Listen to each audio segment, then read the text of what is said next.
Hi, my name is Rochelle Trow, and I am the founder of the Change Canvas, but also have a portfolio career in that as a day job, I've got to be an HR executive from time to time.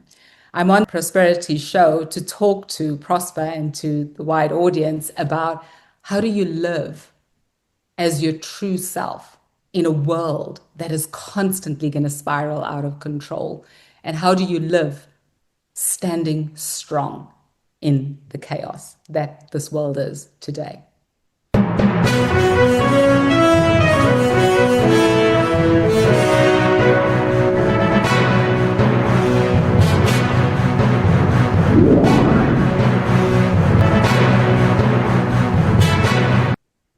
Now, ladies and gentlemen, welcome to yet another exciting episode of the Online Prosperity Show, the place where coaches, consultants, and executives, and also some brave humans like you come when the pressure is high.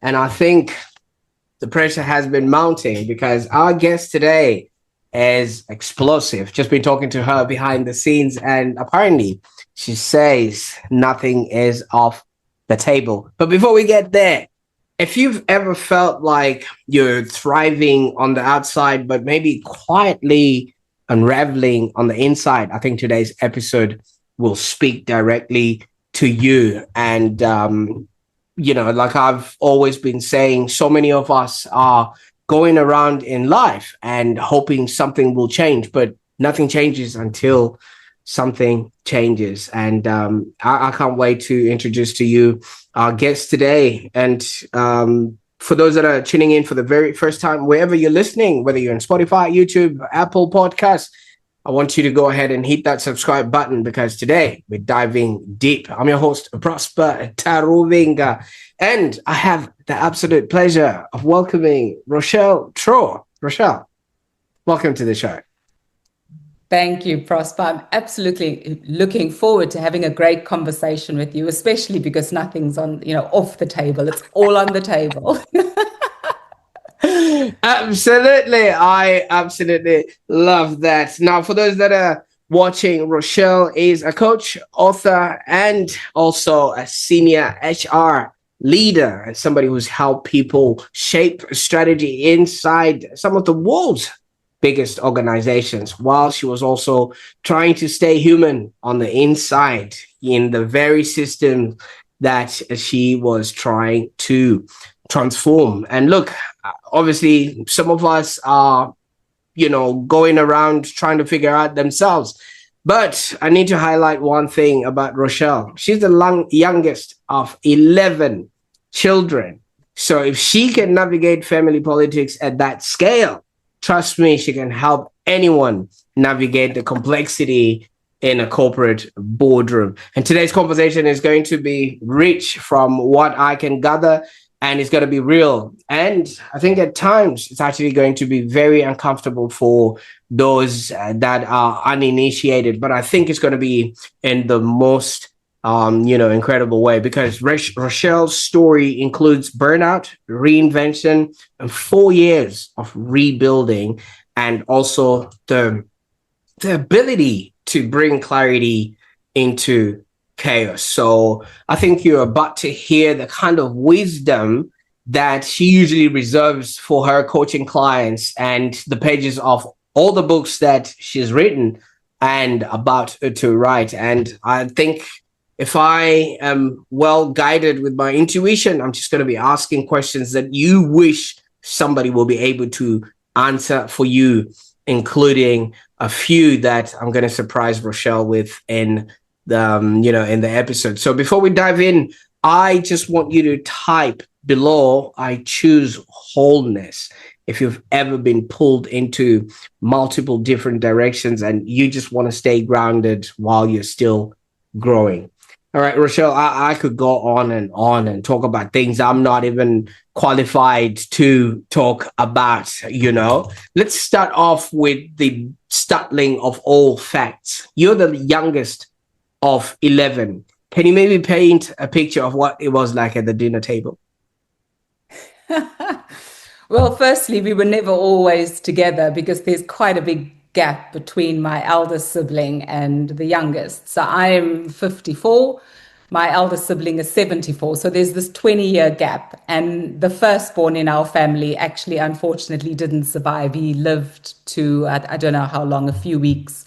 So really, there were 10 of us that remained.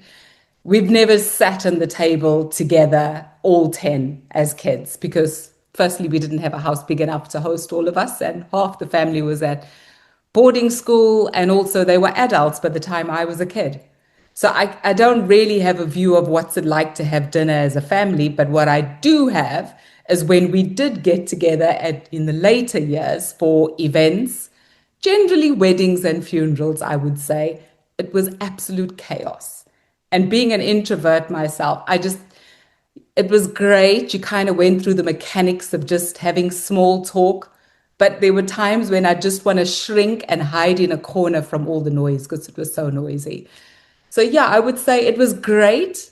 And the way we celebrated being together was just around food. And so that's an early formation of me as a person. Life was all about service. Let's check that everybody else is okay as opposed to me being okay. And so I would say those early roots of my personality were formed in that big family. You know, your needs don't matter, it's everybody's needs, and you share lots of good things about it, but some of it not so good. Absolutely. And obviously, with the ones that you grew up around, was there ever a need for you to be heard? Well,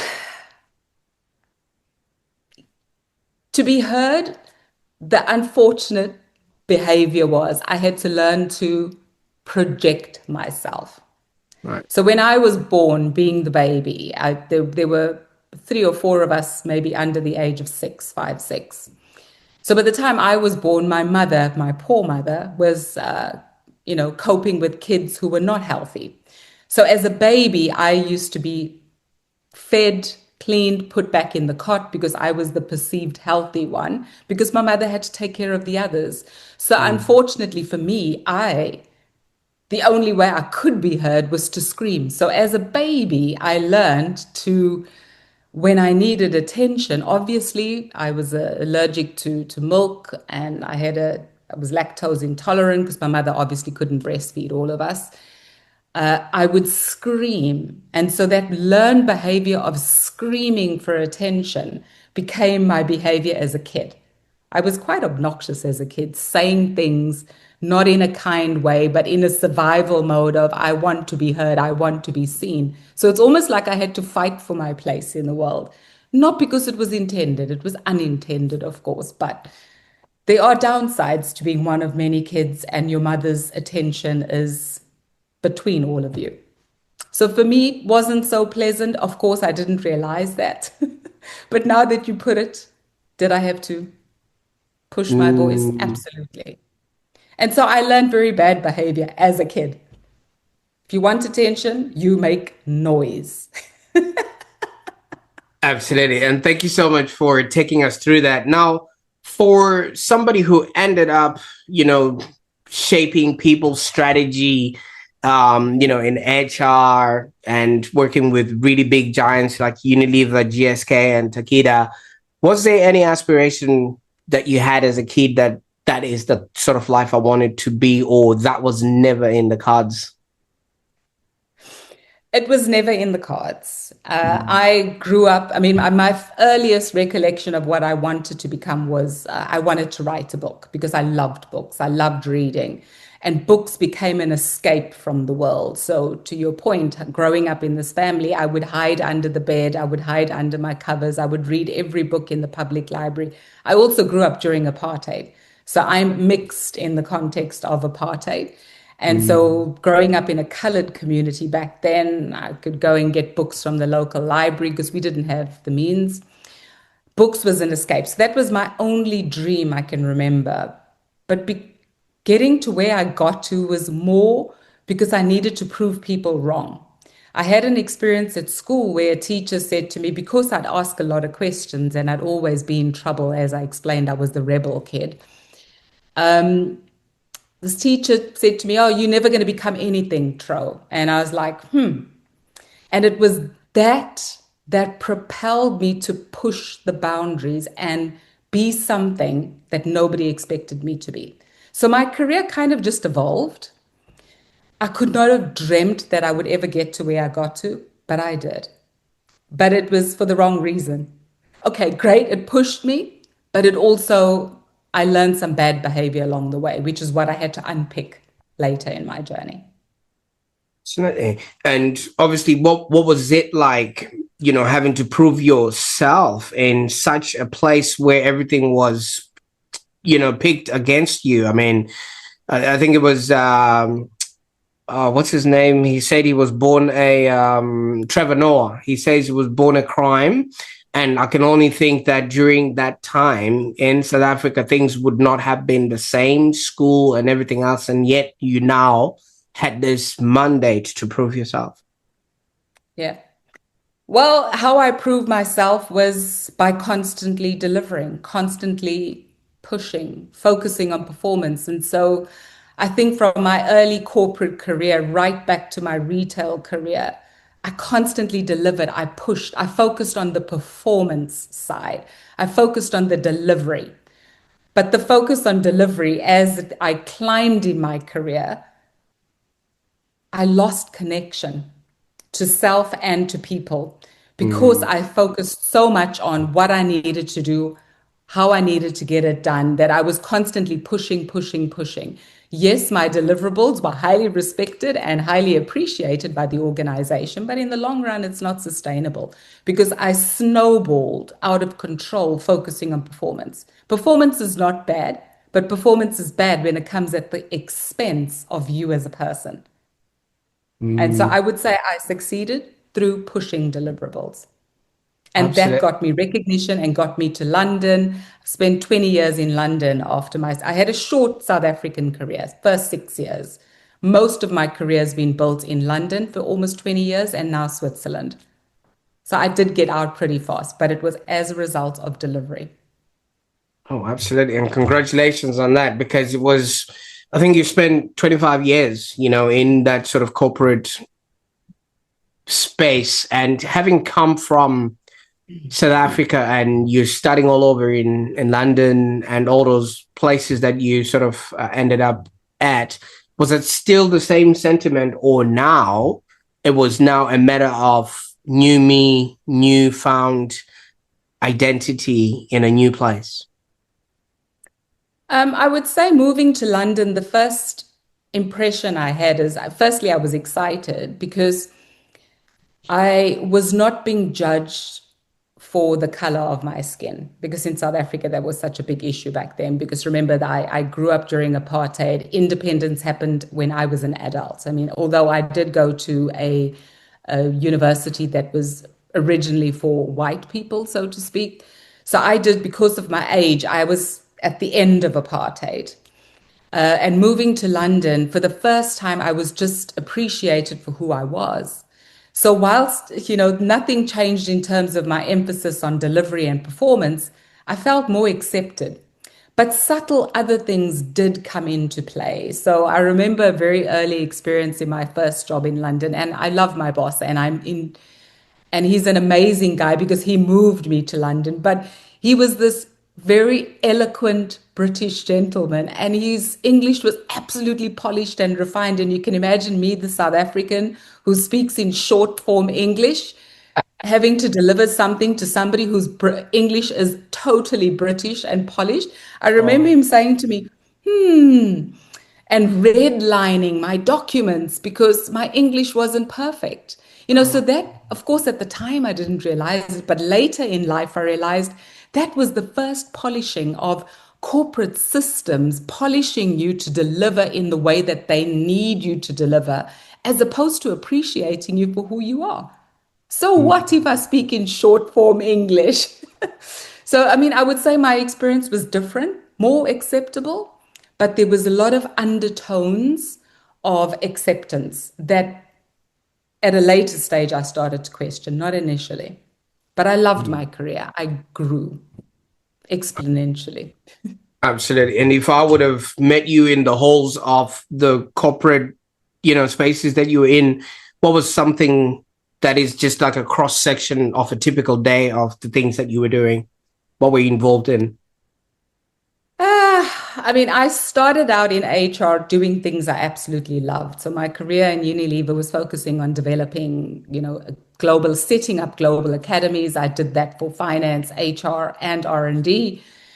And then I was through that experience, I learned, well, oh, I want to do the exciting stuff in HR. But also another thing which I learned at a later stage is in order to progress in your career in HR, you needed to go on the strategic side, you needed to become a leader. So I was pulled by status and financial potential gain.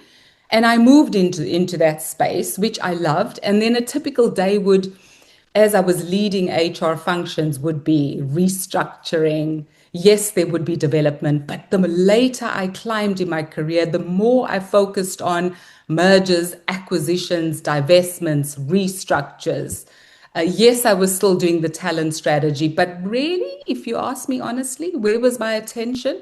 My attention was in the painful stuff, the restructuring. Who the hell wants to make people redundant?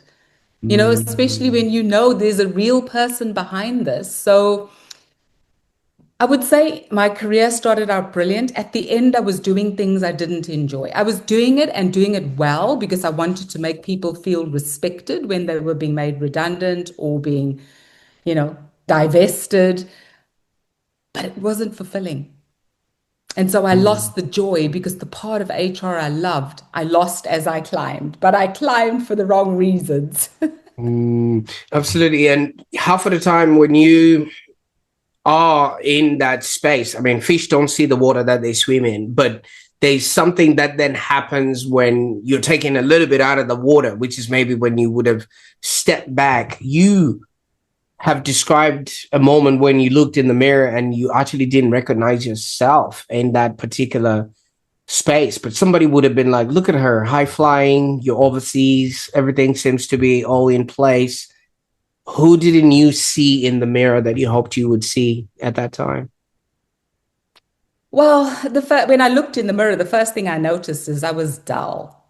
I was 30 kilograms heavier than what I was when I left South Africa. 30 kilograms, that's a lot of weight. My cheeks were much bigger than what they are now. I'm back to where I was, but just imagine I'm looking at this woman, dark suit. And why did I start wearing dark suits? Because I was trying to hide all the excess weight I had put on. My eyes were dull, my hair was dull. I was exhausted, black circles around my eyes. And I'm like, what the hell? Who are you? You have multiple houses, multiple countries, a lot of money in the bank. You have an amazing job. You work for an amazing company, but really? Is this it? Who are you? And I couldn't answer that question, who am I? Without labeling the job title, the title of being a wife, of being a mother, of being a sister. I kind of lost the essence of me. So I literally hated myself. I hated what I was seeing because I had no joy in spite of having all the financial success and all the markers of what many people would deem as successful. Mm. Many leaders usually start burning out because they're trying to hold on to an identity. Whoever they have become on their way up has now become what they only know. And half of the time, the higher you go, the lonelier it gets. And they are really trying because nobody else is now there. And it's all just maybe trying to hold everything together all in that corner office. I think that's why maybe they're given the office so they can pile everything in there. Now, were there any subtle signs that you started noticing, Rochelle, that, maybe because, viewers might not be able to notice them, but some of the things might start showing up, Yeah. which they might not be aware of? Yeah. Well, absolutely. The first sign is your sleep. I was insomniac. I would sleep 2 hours at a time and be up, another 2 hours up. So the first sign is insomnia. The second sign is your mind never shuts up. It's like your brain is constantly talking. So when you find yourself in a space where your brain just doesn't shut up, you know you're in trouble. Okay, because it's the biggest sign. Sleep and the noise in your head. And then the next sign that starts to hit you is your body. Your body starts to give you signals of either through illness. I was constantly getting headaches. I was, constantly tired. And I had I wouldn't say a freak accident, but my sons and I were walking out of our door, literally our door in front of the house. We all stepped on the same piece of ground. It was snowing. I was the only one who fell. And for me, I think it was my body saying, you know what, that's it. I fell, and a few hours later, I was in surgery having titanium plates put in my wrist. Okay. But what did that teach me? That taught me is that my body was saying stop, because literally I could do nothing for 2 weeks with that hand. So that moment of your body starts to interject with either illness or something freaky like this, it's your body telling you you've got to stop. And that moment of stillness where I couldn't do anything, I had to cancel our vacation going to South Africa because I couldn't travel. I couldn't even drive, forced me to look inward. So I would say those are signs. It's your sleep, your head, your body giving you signals, and it's telling you just stop. I would say those are the things. I mean, there's many corporate examples. I would give you, a simple example is sitting in a meeting and realizing that everybody's only agreeing with our boss, not because they agree with him, but because they are afraid of the consequences of agreeing with him. I could give you long lists of corporate examples of signs where this disconnect comes in. But I focused on the body because the easiest thing you can control is yourself. Absolutely. And half of the time it just like it is, that would have been a very big wake up call because you're not fully present. And the fact that, that would have happened and given you such a grave injury is like what they call in other worlds a pattern break, that your body just really took you out and said, hey, we're going to take matters into our own hands. But you were responsible for other people's well-being. How did you not manage then to see that or have your own well-being in place?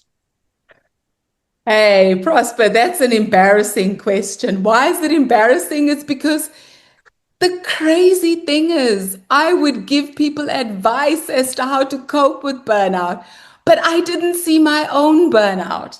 But that's linked to the fact that if you remember my early childhood, Yeah. your life is about service. Your life is about giving to everybody. Your life is about serving your family, just putting your needs aside.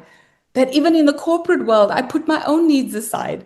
So, yes, I'm embarrassed that as an HR executive, I was the one who burnt out. Yeah, because And people it would took people would come to you with their stories, and there you are quietly. Wow. Okay. The irony is, it took my coach to ask me a question, which I would ask many people. What would happen if you just stopped? And when she asked me that question, I looked at her and I didn't have an answer. Now, I'm not a context. I am not an emotional person. I'm very rational, logic, fact focused. But in that moment, my body was done. My feelings were all over the place. I just started crying. The tears just started rolling down my face. And then, of course, fast forward, she then role played with me and said to me, well, what advice would you give someone, if you were giving advice, let's switch roles. And I said to her, I would tell the person to go to the doctor and explain to the doctor how you're feeling. And then she asked me, so what are you going to do? So I said, I'm going to do exactly what I tell other people to do. And I went to the doctor. And 2 hours later, I was booked off for a month with stress. Fast forward, I never went back to work. after that. I left the organization about 6 months later, and I had to take 11 months out of work just to reconnect with myself and to rebuild my health and my mental state. I can only imagine, because when you have leveled up to where you have been, and I don't think the question of stopping even comes into play. Like you're saying, like your coach said, what if you just stopped? I don't think so, because people that have risen up the ranks, they don't have the luxury to step away. Who did you become in the time that you no longer had to be relied upon in the HR role and you had you to deal with? I was vulnerable at first. Mm, Firstly, I didn't even admit that I was booked off for stress. I just went hiding. I went into hiding and I focused on me. mm, So I would say the first thing is I was vulnerable. And being the person that I was, I didn't even know what to do with myself in those days. So I did what I knew best, which was read, make sense out of what was happening to me. And so that was the first thing I did. And I started to make sense by reading. I started to, just enjoy the moments in life. Of course, I had a coach and I had a therapist. Now, not many people have access to that. So I was fortunate. So I just tried to slow myself completely down and make sense of it. But I also started to learn things like meditation. I started mindfulness. I was journaling a lot. And all of those things helped me slow down. And it's in that slowing down that I started to realize that actually what I had become was something I never intended to become, and I was chasing the wrong reasons. And so I started to reassess my life. And I read a book called The Untethered Soul by Michael Singer. And yeah. in that book, he asks you the question, who are you? And he gives an example where he talks about a woman who says, I'm Annie Smith. I can't remember the exact words, but I'm Annie Smith. And he says, well, you're a collection of letters, ANNESMITH. And she's like, no. Well, who are you? Oh, well, I'm Annie Smith. I'm a mother. I'm a blah, blah, blah, blah, blah. All the roles that she has. And no, not what you do. Who are you? And it was that shook me at a visceral level, because I realized at that moment everything that I had was linked to an identity I didn't set out for. An identity because I was at the level and there was this expectation. I was in the lead career in the family. There was this expectation I had to earn the money and keep our standard of living afloat. But I had lost who I was.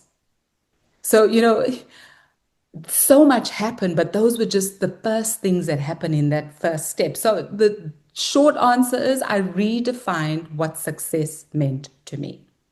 And that's what took 4 years. I wasn't out of work for 4 years, 11 months, and then went back to corporate, but I had to redefine what success meant. Right. You see, you're coming from a place where your very being is something that you had to fight for, especially during the time of apartheid. Then you go across to London, where the very first sort of interaction that you have with a semblance of a human is some person who is way aristocratic, that you had to level up and sort of emulate, because the way they spoke, the way they presented themselves, and it just automatically showed you that you didn't belong, whether you tried or not, because like you said, all the work that you were putting out there, they would mark it red as if it's a English exam that it was written in Zulu. But corporate life is tough, systems are rigid, and usually in that particular stance, when somebody is treating you like that, you could have wanted to walk away, but it's not possible because people feel replaceable. And as you keep saying, there was a standard that you had already set for your family that you wanted to maintain. So why should anyone believe that it's possible to thrive within what you're now talking about and not escape from it? If because this is what is there. This is the life that everybody else is faced with every single day. Yeah. Well, firstly, it's because I've learned that if I had some of the skills I have now, I could have stayed in that corporate environment. And I proved to myself, after that 11 months out, I went back into corporate. I worked for 18 months. Mm, What was different is that I showed up differently. I showed up as myself. I didn't try to be somebody else. I showed up being much more self aware. I showed up having much clearer boundaries. I showed up being much clearer about being aligned to my personal goals, my personal values, what matters to me. And because I was clear on all of those things, I was able to stand in my truth, still deliver my job. And I proved to myself that I wasn't suddenly being fired because I was just who I was. All the fear that I had was just noise in my head. All the fear that happens in your head, and as you're pretending to stay at this level, you think you can't be honest because it's going to affect your bank balance. That's not true. That is a perception. And so I know it's possible. And that's the reason why I decided to do what I'm doing. And my next book, which is going to be published early next year, actually talks about what do you do about this exact point. I know it's possible because I did it for 18 months. But I wasn't as fulfilled doing a boring job. I was decided, you know what, I need to leave so that I can dedicate my time to really making a difference and showing people in corporate that I used to serve that they can stay in corporate, but they just have to show up differently. And the biggest lesson, Prosper, the world is never going to stop. Everything's going to spin faster and faster. You got AI, you've got massive restructures in thousands. The entire world is changing. Politics is changing. You're stuck with crazy presidents and crazy politics. You can control none of it. So, for goodness sake, stop trying to control the world. Just control yourself. Because if you only focused on yourself, which is what I learned, things change. How do they change? Because how you show up affects the people around you in your team, in the department, in the organization, how you show up at home, how you show up in your extended family, and you create that outward ripple. Because in today's society, we cannot stop what's happening, but we mm, can choose how we want to show up in the world that we're in. And that's what I want to help people do. People of all walks of life. Some people will afford me as a coach, others can't, which is why I'm writing the book. Because mm, I want everybody to learn this. You do not need to give up who you are to work in the crazy world that we live in. And thank you so much for bringing that up because so many people feel like if I don't show up, oh, something is going to happen and things of that nature. But as you say, the world doesn't stop. And speaking of the world, I mean, you've lived across South Africa, London, and now Switzerland. And those are three different worlds. You know what I mean? Some are good for wine, others are good for I think, I don't know, the party scene there and the other ones are good for chocolate. So I don't know, maybe it's the finer things in life that you're really after. But what has sort of leading across all of these cultures maybe taught you about humans and ambition, or maybe just a cost of constantly trying to prove yourself? Or is it just a Rochelle thing that, you just burn out just trying to be is this across the board or? No, I would say it's across the board. The one thing I've learned is humans are the same everywhere. Doesn't matter which planet you're on. We are all born into this world wanting to be loved. And we all born into this world wanting love and safety. That is absolutely in everybody. So in every country I've lived in, worked in, and by the way, my jobs have been global. I've worked extensively globally. I'm well traveled. It didn't matter which country I was in, that universal need is the same. The drive to push for performance is the same. How our patterns of how we live in this world is the same, because most of us are caught up in old narratives that we formed as children and think this is what's expected of us in life. And it's about redefining the narratives you learned as a kid. That is the same consistently. There's nothing different about each human being. And how do I know that? You know, the first book I published, which is a little bit of a memoir and reflective journal, it's been read by people all over the world, and it resonates with people all over the world. I got that, you know, through the Amazon reviews, through the people who've told me. It's universal. And that's why I know what I'm saying is correct. See, I viscerally believe in life we're here to live, to learn, and to contribute. And in order for somebody to be able to then be able to contribute in the way that you are, you need to have lived through everything so that you've got some sort of lived experience for you to go through it and then learned how to go and deliver and leave before, so that you fill up your cup, right? And then you've got something you can pour out of. Now, you've described that you went through 4 years of personal transformation, you know, and, you know, I think that would have involved your wholesomeness, your marriage, career, identity, health, and things of that nature. First of all, of those 4 things, what was the hardest thing for you to face? I think the hardest thing for me was facing myself. Facing myself, firstly, accepting. You know, in order to have gone through the journey I've went through, I had to go inside. I had to go and question the heart of who I was. I had to question my self-beliefs.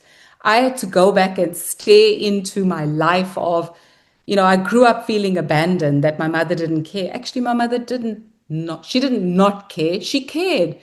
She did the best that she could be with what she had.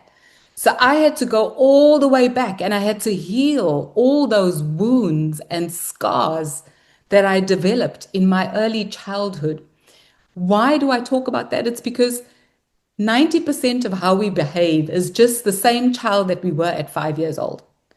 The difference is, in a corporate world, you are a child throwing your toys out of the cot because you behave badly. You're behaving like that 5-year-old when you are under pressure.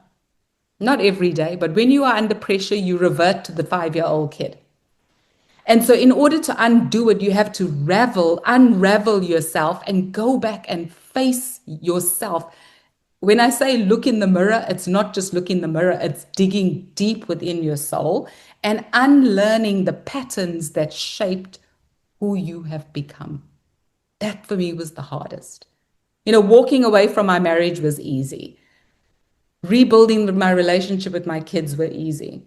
You know, walking away from corporate was easy. But looking at myself and accepting, oh my God, that's the biggest obstacle I face in even getting clients these days, is because clients don't even want to admit that they have these problems, which was me.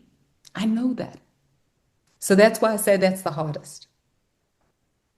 You know, Rochelle, they say when you're pointing a finger at someone, one finger is pointing there, but the rest of them, these ones here, are pointing back at you. And I can only imagine if you had to go through what you went through, having to face that high roller person identity that you had created, to then pull you back to that kid throwing a tantrum and realizing that that's who you still are at the core. That in and of itself is just something else. So from what you're saying, corporate is just filled up with a lot of fully grown babies that are just wandering home with dirty diapers, just hoping somebody will pick them up, right? Absolutely. I say this in a joke, but really, the higher I climbed, let's just say I encountered more kindergarten behavior the higher I Mm. climbed. Most of my job in my executive roles, and I worked at the executive level for, I've lost count, years, because actually my career is about 30 years, but I would say a lot of it I've worked at the top level. I would say at least 16, 17 plus years is at that top level, supporting presidents, that level. You spend most of your day managing the politics and the behavior of your stakeholders as opposed to doing your real job. So, is that not kindergarten behavior or what? If we all just came into the job trusting each other, not competing with each other, knowing that we each add value, why on earth would we have to act like children in the playground? So, quite frankly, with no disrespect, I loved my corporate role. I grew so much from it. But let's be honest, what is it? Just bad behavior a lot of the time. Absolutely. See, where I come from, we did joke about it a little bit earlier, but I'm more of to real traditional type Zimbabweans, and at age 16 or for guys and 13 for girls, you're called in by village elders, and then they proverbially tap you on the shoulder, and then they say it's your turn to lead.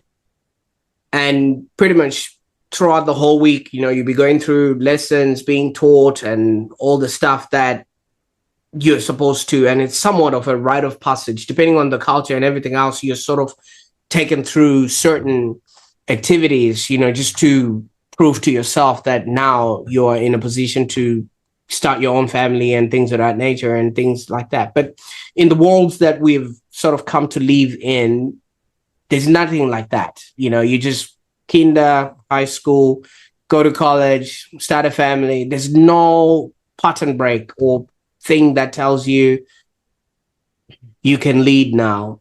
And I'm kind of starting to sense that the 4 years that ensued after that was somewhat of your coming of age, your rite of passage, because you came back a completely changed person. Yeah. Most of my friends kind of go, oh my God, the transformation is massive. Of course, there's the visible transformation. I am 30 kilograms lighter. But my entire way of living is different. I live my entire life following a calendar and an agenda. And these days I live simply. I get up, gratitude journal, reflecting in my journal, a cup of coffee, dealing with the cats, and having no plan. Except, of course, if I have appointments the night before, I make a mental note of it. But I have three priorities every day. And those three priorities are set on a rolling basis. One is always my kids. Two is what do I have on tomorrow that I absolutely have to do? And what's my focus? I don't plan for weeks and weeks on end. I truly just live my life in flow. And yes, some days are harder than others and it requires thinking, but I never tackle more than three things in a day. Because if you do that, your life is overwhelmed. In the past 2 months, my focus has been LinkedIn and writing my book. That's it, and my kids.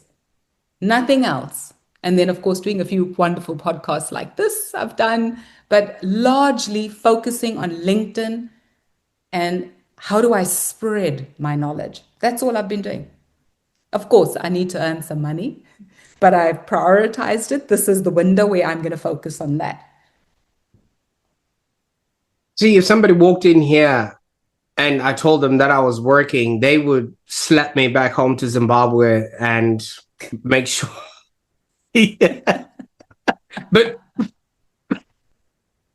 I don't know about you. I'm working right now. Exactly. This is work because this is about how do we spread our love. I read very interesting based on Jungian theory Yeah. on the Chiron wounded healer. This ancient Greek philosophy, it talks about, and you said it, we come into this world to learn and to share our learning. So the wounded healer talks about the fact that I've learned from the wounds and I'm now turning those wounds into learning. So this is work. This is me spreading the knowledge that I've heard, learned through very hard lessons. I'm not saying people are not going to experience hard lessons. What I'm saying is you can make it easier. You don't have to go through the pain that people like I went through. It's still going to be painful, but it can be easier. Absolutely. And obviously now you continue to work as a senior HR executive. You're running a thriving coaching and writing practice. And I think this is what they call a portfolio career, right? Where you pick and choose, what it is that you want to be doing. But for the viewer who maybe feels in between their callings and things of that nature, what does your life demonstrate about blending purpose with practicality? Oh, let's just say it feels like the messy middle all the time. And I say this, as a joke. It's messy. First things, accept it's going to be messy. Secondly, passion projects until you've truly made it and is never going to earn you what you earned in a corporate world. And so that is why my entire philosophy is stick to your corporate job, just be happier in that corporate job. So even I have to balance that. So at times I'll be working on a project, interim HR work, executive work, which is doing the nuts and bolts of HR, doing those restructures I didn't really enjoy in the end. But it's because it's necessary work. But when I'm doing it, I can do it in a way that honors my values, that makes me treat people with respect when we're exiting people. So yes, I got to do some of that because that brings in the money. It's fact. When I'm coaching clients from executives down to people who, don't earn a lot of money. So I charge based on your level of experience rather than, I tier the pricing because I want people to access this, coaching. So you have to accept if you want to run a business, you're never going to have a steady income and you're going to live with uncertainty, but also be prepared. It's going to take 2 years minimum to set your business up, which is why I have a portfolio career. My book is not about earning money. My book is about spreading my joy faster. I give away my current books. I've got a book and a journal for free as a digital download. Okay. Of course, if you want a hard copy, then you pay for it, but it's priced very minimal. It's not making me any money. And I will do that with the book on how to do this also. Why? Because I want to spread the joy. So having a portfolio of things enables you to manage the practicality of life as we all need to earn a living, as well as balancing that with the stuff that brings you enormous joy. And the joy is from the coaching, from the writing, from my sharing on LinkedIn, from talking to people like you, just just being present in my life. And speaking of the But it's book, not easy. of course, how do you do it? How do you actually do it? I get up each day not getting my actually, I'll give your audience a tip. I use what's called a smoke alarm test. So fear will always be there. And so I say this very often to my clients treat fear as a useful signal. So if you think about fear as a smoke alarm, what is the purpose of a smoke alarm? A smoke alarm is to give you a signal, but the signals are different. It could simply be telling you you have burnt toast. Burnt toast is just simply saying, hey, you're being triggered by an old childhood pattern, get over it, go back and look at it, understand it, but deal with it. This is not a real fear. If it's a real fire, it's going to be blaring. A real fire is, this is absolutely against my values. I cannot do this. I'm burning out. I need to do something about it. So if you're treating fear as a signal that is seeking to be understood, not pushed away, then your life becomes manageable. So, of course, I have fears. Oh my God, have I made enough money this month to pay my kids' school fees? Have I got enough money to pay my rent? Of course, I have those fears. They don't go away. But if I use my smoke alarm tool, it helps me manage that fear because most of it is just doubt. Because as you're growing and as you're shifting as an individual, fear becomes louder. But what is fear? Fear is simply that doubt in your head and that conversation that starts rattling about. That will never end, but you can control it. I like that. I think there's a book they say, feel the fear, but do it anyway, because so many people stop dead in their tracks. And half of the times, people are not educating themselves enough, because I think information changes situation. Because once you start knowing certain things, you literally become a completely different person. I always tell this story about fear where, have you ever been skydiving, Rochelle? No, Okay, but you no, but understand I the want to concept. because now I'm conquering all my fears. I want to do it. All right. So obviously, the concept of skydiving is leaping out of a perfectly good plane, right? And you are strapped, in front of somebody who's just doing his job, literally. And that guy does it maybe 20 times a day, and then he still goes back home in time for dinner. So he knows a thing or two about the efficacy of the ropes or the thing that he's strapped onto. All he's just Yeah, doing is just, performing a role or a duty in life. And the information that he knows, if we know that he's done it 20 times and he still walked back home, most things that are always knowing in our heads are just things knowing in our heads, which won't even go anywhere exactly. anyway. So you did mention you're sticking around on LinkedIn. Is that the only place that people can find you? Or if somebody wants to learn more about, your journey and things that you're helping others with, how can they get started? Yeah. Well, if you use my name and you can just Google my name, I have an author website Mhm. is where you can get my books. I'm on LinkedIn, I'm on Instagram, and I'm on Facebook. Once again, use my name. I have multiple accounts on Instagram. So if you want to learn, go to the one that says author. So the one that has my author, my book on it. And of course, I also have my business website, thechangecanvas.ch, and that's where people can find me. But a simple DM on LinkedIn equally works. I'd love to meet people and find out where they are and see what I can do to help.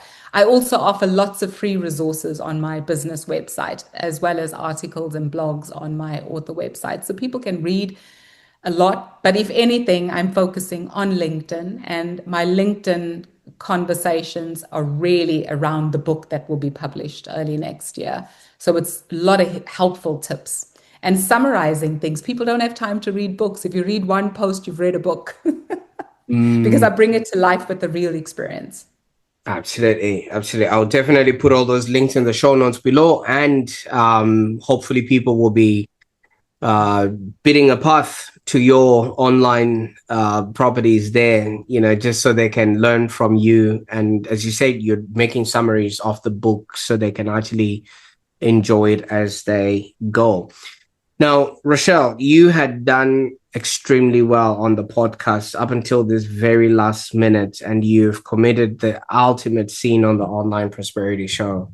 So I'm going to give you time to redeem yourself. Redeem myself. Mm. What do you mean? See, you'd gone on well, you told us your story, you told us your journey and everything else. And then now you've promised us that you've got a book coming out, and you haven't told us that you're going to come back again on the show to launch it.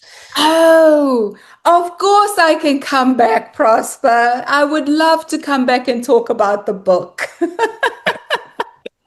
I'd love to Fantastic. because at the end of the day, this would be a wonderful conversation to talk you through what the book's about.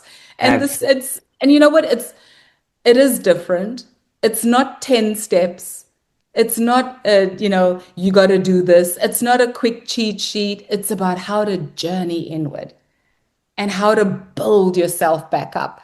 And that is a very private, personal journey that not many people want to admit to. So my book is helpful if you want to do it quietly without anybody knowing you're doing work. Absolutely. See, now I can conclude the episode. Otherwise, this was just going to be thrown in the bin. But I'm really excited about the journey that you've taken us on, and really happy for the journey that you took yourself on. But if we could just look back at that Rochelle, the young woman who was just growing up in South Africa, navigating identity, culture, and fairness, then going to London, now Switzerland, what would you say is the one thing that you are most proud of that you've become? I'm most proud of the fact that I am back to my 5-year-old self. Mm. I know that I'm loved. I'm not seeking love anymore. I know that I have value to add. I know that I'm making a difference in the world, and I don't need anybody to pat me on the back because I love who I am and I know I'm making a difference. And so I'm not no longer trying to prove myself. I'm just being myself. That's who I'm proud of. Wow. Thank you so much for taking us on such a powerful journey and leaving us with such powerful words, because so many people are just yearning for somebody to just either hold their hand or just tell them they are enough.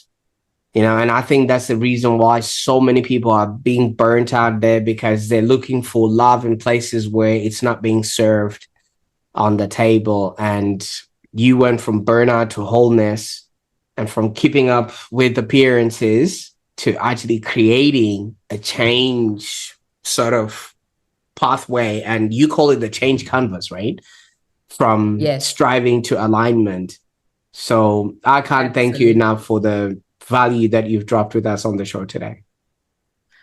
Thank you to you. It's been wonderful. It's felt like a conversation with a friend. So I loved the experience. So thank you for making it so easy.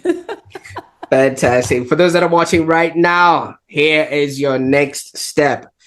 I really want you to share this episode with somebody who is strong on the outside, but silently tired on the inside. And we know who those people are.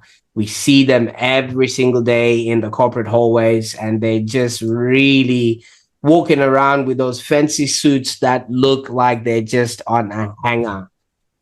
You might actually be giving them permission that they've been waiting for, just like what Rochelle has literally tapped us on the shoulder, and she's told us, hey, it's your turn to lead. And if somebody has shared this video with you, the next time you see them, give them a hug and prove to them that that jacket is not just a hanger hanging on that jacket hanging on a hanger there, because there's somebody inside there that just waited for somebody to show up. All right. And while you're at it, make sure you subscribe, because in our next episode, we're going to be exploring ideas that can genuinely help you create an existence right where you are. So I don't know what you're going to do with this information today, but there's also going to be information in the show notes where you can, get in touch with Rochelle or see if you can grab a copy of her book. Until next time, bye for now.